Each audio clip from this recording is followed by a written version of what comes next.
Hey everybody, this is Perch, and another DC cancellation to talk through. Let me just put it this way: if you're one of those people you listen to about 15 seconds and you run off to go make a comment, this is one of those where I'm going to be sarcastic for a while, and then we'll get to actual story. So maybe I'll front load a little bit of it.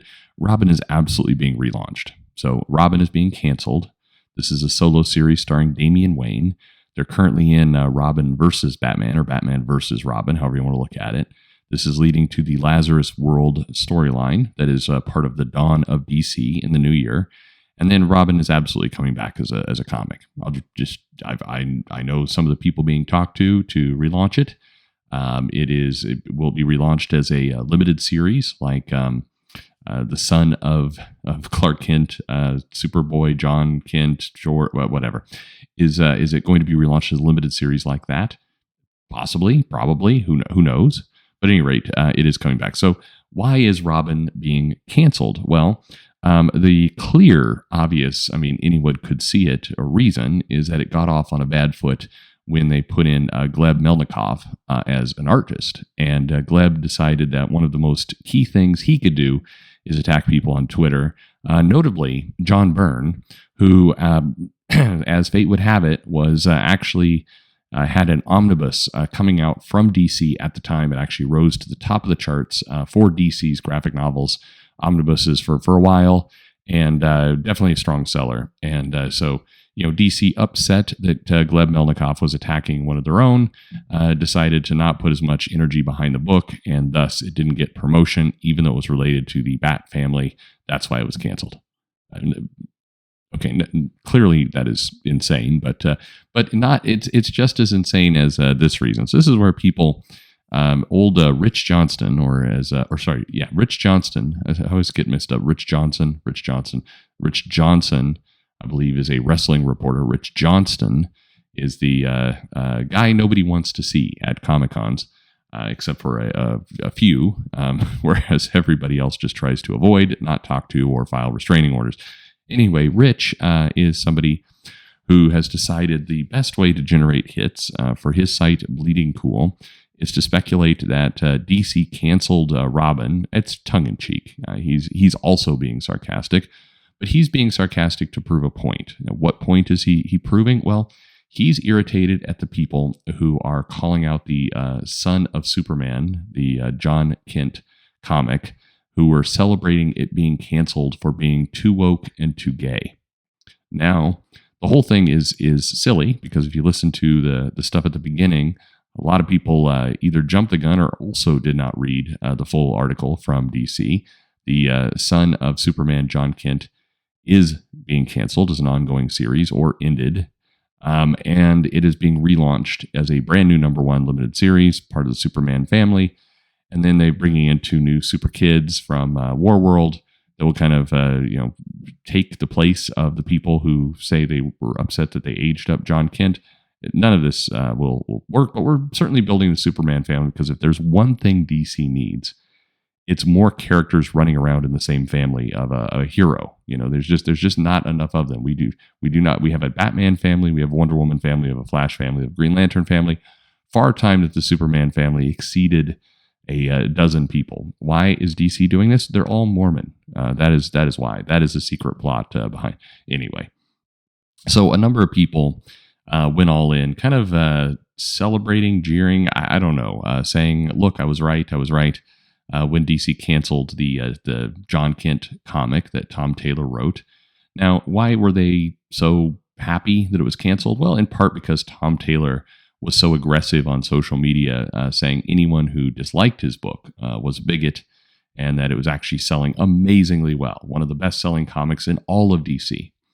This was a strange claim, considering that Tom Taylor had a higher-selling book himself in Nightwing, and he also, which includes the graphic novels.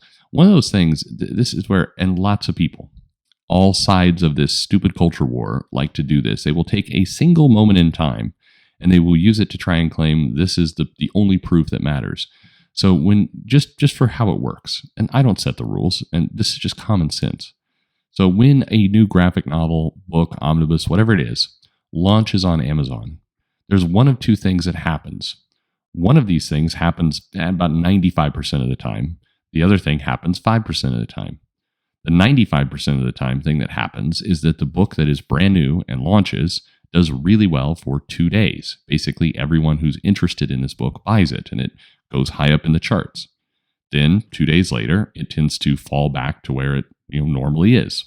Occasionally, like we saw with the John Byrne omnibus, like we see with Watchmen, which is this perennial favorite, like we've seen with certainly this new Alex Ross Fantastic Four book, like we saw with Primer, the book actually gets to the top of the charts and stays there because more people buy it who are not the core original buying audience of this thing.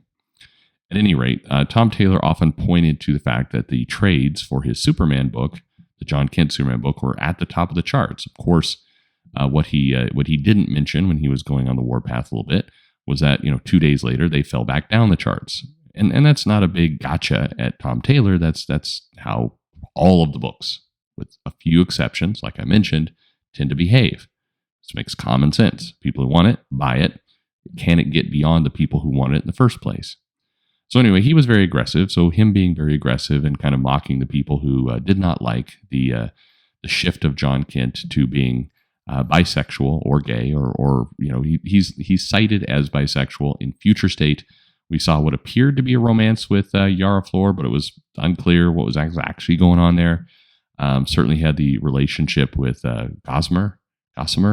Anyway, fine.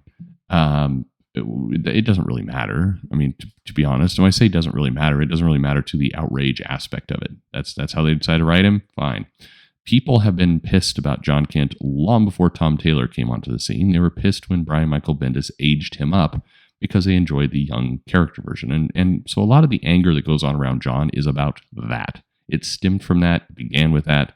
Look back in time 4 years. If you think I'm mistaken there, you'll see everybody pissed. So the Tom Taylor's developments are kind of just the latest step on all this. So anyway, he decided to take a very aggressive approach against his critics. His critics then decided to take an aggressive approach back. And this character, who'd been pretty much the source of outrage for several years now, continued in that vein. So DC decides to cancel the book and relaunch it. Several people celebrated the cancellation, somewhat ignored the relaunch, or if they did cite it, said, well, it's just a limited series. And so, it's clearly a sign that it went bad, forgetting that almost every book at the Big Two is a limited series, if you really think about it. So in response to all that, Rich Johnston decides to basically say that the reason why Robin failed is because he was too heterosexual. So this is, now Robin sales were low. Again, most likely because old Gleb Melnikoff, and his John Byrne hate. That's and the secret Mormon agenda of the comic company, whatever. So anyway, he goes on a long kind of list about the fact that there were a lot of heterosexual relationships with Raven, Mari, Miko, Jin, Kara Danvers, not that one, Stephanie Brown. And this is Stephanie Brown. Wait a minute. Did Damian Wayne and Stephanie? Maybe I missed that one. It could be.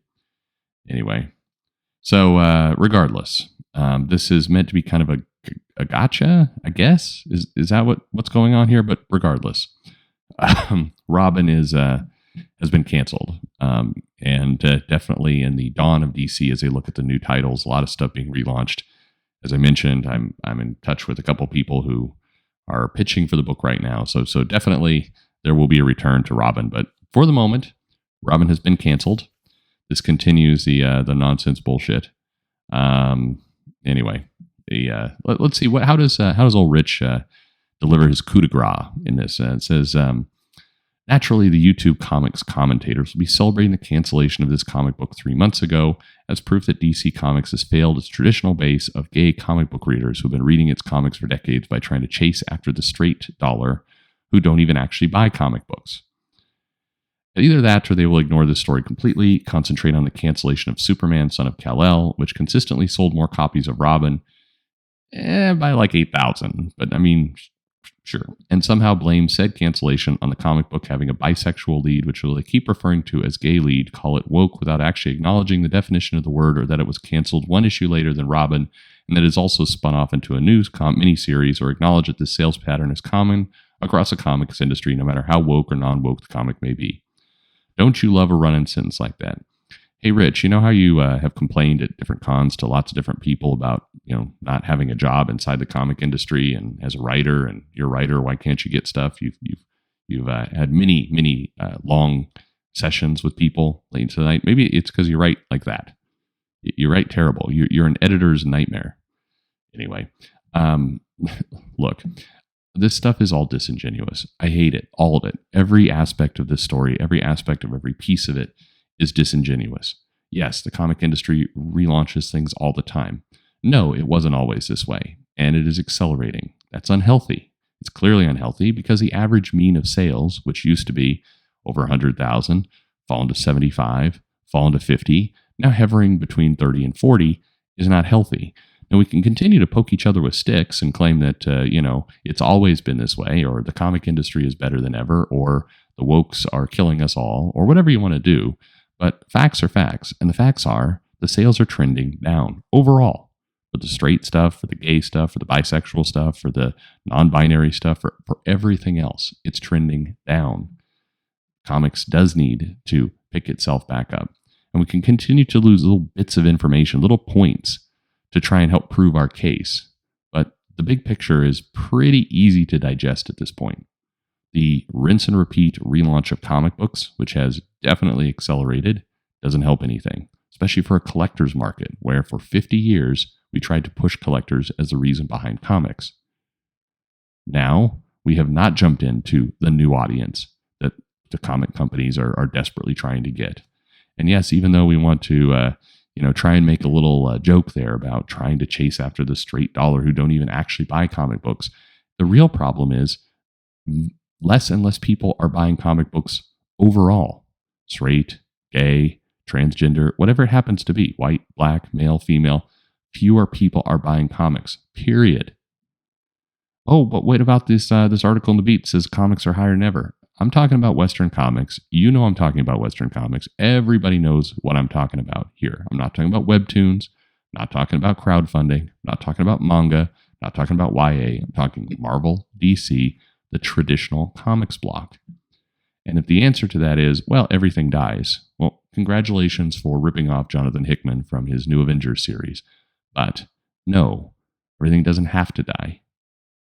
Anyway, Robin has been canceled. It will be back in 2023. Cheers.